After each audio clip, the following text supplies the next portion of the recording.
Hey guys, this is Hokma Finance Canada. In this video, we are going to learn how to apply for an RBC Royal Bank credit card.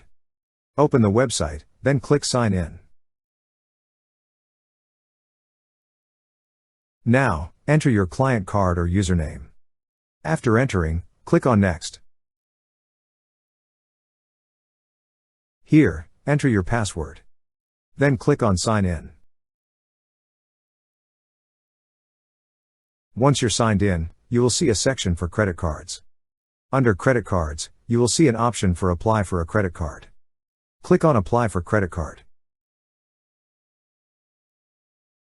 On this page, browse the list of credit cards. Then click on the Apply Now button under the credit card you wish to apply for. Now, review the credit card details and your information. If you wish to make some changes with your information, click on Update. Next, read the information on the information box. After that, click on the tick box. Then click on Continue. Then here, enter personal details. After entering, click on Next. Also, enter information about previous address. Once entered, click on Next.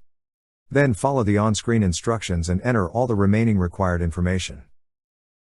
That's how you apply for an RBC Royal Bank credit card. Thank you so much guys for watching, and if you have not yet subscribed to our YouTube channel, please subscribe to our YouTube channel as we create tech videos related to financial apps almost every day.